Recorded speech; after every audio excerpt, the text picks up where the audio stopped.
ব্যর্থ স্বরাষ্ট্র উপদেষ্টার অপসারণ আজকের এই সমাবেশ থেকে আমরা ছাত্র জনতার অভ্যুত্থানের মধ্য দিয়ে বিগত 5ই আগস্ট বিশ্ববিদ্যালয়ের একজন সাধারণ জনগণকে পিটিয়ে হত্যা করা হয়েছে। তারপরে আমরা দেখেছি জাহাঙ্গীরনগর বিশ্ববিদ্যালয়ে একজন সাবেক শিক্ষার্থীকে পিটিয়ে হত্যা করা হয়েছে। রাজশাহী বিশ্ববিদ্যালয়ে একজন সাবেক শিক্ষার্থীকে পিটিয়ে হত্যা করা হয়েছে।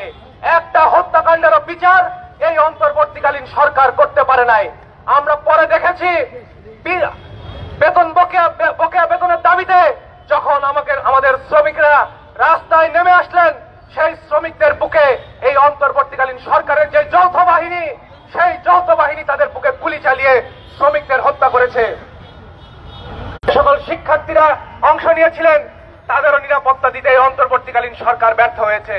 সারা দেশে আমরা দেখেছি যারা অভ্যুত্থানে অংশ নিয়েছিল সেই সকল শিক্ষার্থীদের চিহ্নিত করে তাদেরকে ধরে ধরে তাদের গুপ্ত হত্যা করা হয়েছে। সেই সকল ঘটনারও কোনো ধরনের বিচার আমরা দেখতে পাই নাই।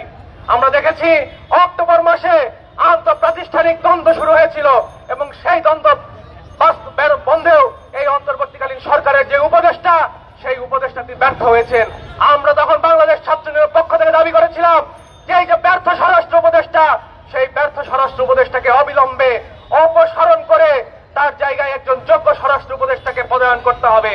কিন্তু আমরা দেখেছি বরাবরের মতোই, সেই পূর্ববর্তী স্বৈরাচারের মতোই আমাদের এই বর্তমান অন্তর্বর্তীকালীন সরকারও আমাদের সেই ন্যায্য দাবি তারা উপেক্ষা করেছেন। যার ফলশ্রুতিতে আমরা দেখছি আজকে বাংলাদেশের চরম বিশৃঙ্খল পরিস্থিতি সৃষ্টি হয়েছে।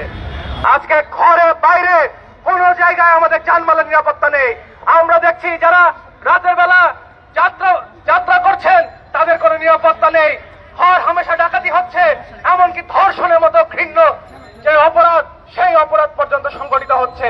আমরা গত কয়েকদিন পূর্বে দেখেছি মোহাম্মদপুরে, তার আগে দেখেছি উত্তরা 7 নম্বর সেক্টরে, গত পরশুদিন আমরা দেখেছি বনশ্রীতে কি নৃশংসভাবে সেই ডাকাতি সংঘটিত হয়েছে।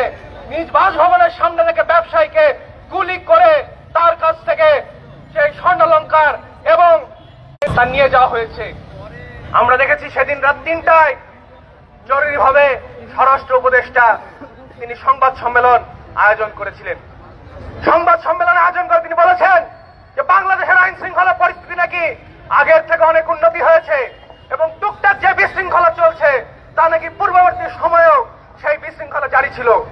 আজকের এই সমাবেশ থেকে আমরা বলতে চাই, পূর্বের মতো যদি অবস্থা বাংলাদেশে বিরাজ করে তাহলে আজকে আমাদের এই স্বৈরাচারী সরকারকে হটিয়ে আপনাদেরকে দায়িত্ব বসানোর কি মানে ছিল?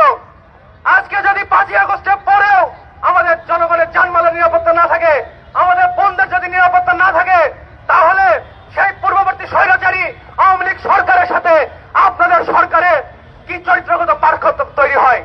সংগ্রামী বন্ধুগণ, আজকের এই সমাবেশ থেকে আমরা বলতে চাই, অবিলম্বে যে সব শীর্ষ সন্ত্রাসীদের মুক্তি দেওয়া হয়েছে, সেই সব শীর্ষ সন্ত্রাসীদের পুনরায় আটক করে তাদেরকে জেলে ভরতে হবে। যারা এই 5ই আগস্টের পর থেকে আজকে বাংলাদেশে গত 6 মাস যারা বিশৃঙ্খল পরিস্থিতি সৃষ্টি করেছে, যারা ধর্ষণের সাথে জড়িত ছিল, যারা ডাকাতির সাথে জড়িত, সকলকে আইনের আওতায় নিয়ে আসতে হবে এবং ধর্ষণ, নিপীড়ন, হত্যাকাণ্ড বন্ধে কার্যকর পদক্ষেপ গ্রহণ করতে হবে। একই সাথে যে স্বরাষ্ট্র উপদেষ্টা মোহাম্মদ জাহাঙ্গীর, তিনি যে তার দায়িত্ব অবহেলা করেছেন, তার দায়িত্ব অবহেলার জন্য তাকে নিঃশর্তভাবে জনগণের কাছে ক্ষমা চেয়ে অবিলম্বে দায়িত্ব থেকে পদত্যাগ করতে হবে।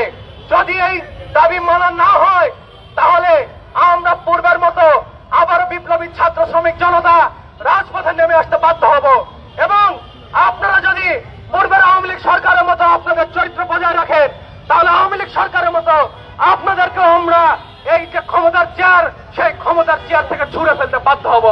সংগ্রামী বন্ধুগণ, আজকে বাংলাদেশে যদি শৃঙ্খল অবস্থা ফিরিয়ে আনতে হয়, জনগণের জানমালের নিরাপত্তা ফিরিয়ে আনতে হয়, তাহলে অবিলম্বে জনগণের সরকার দরকার।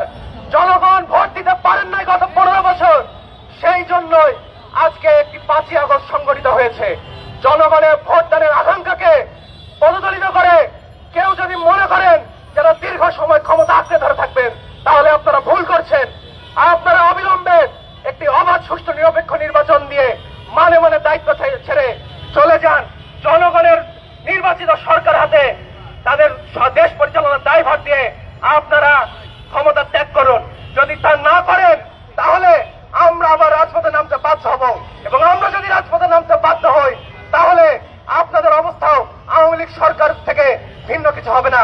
সংগ্রামী বন্ধুগণ, একটি শোষণ বৈষম্যহীন অসাম্প্রদায়িক বাংলাদেশ বিনির্মাণে আমাদের যে লড়াই, সেই লড়াই অব্যাহত আছে এবং আগামী দিনে আমাদের লড়াই আরো জোরদার হবে এবং সেই লড়াইয়ে আমরা আপনাদের পাশে পাবো এই প্রত্যাশা ব্যক্ত করে আজকের এই সমাবেশ আমরা এখানে সমাপ্ত ঘোষণা করছি। এবং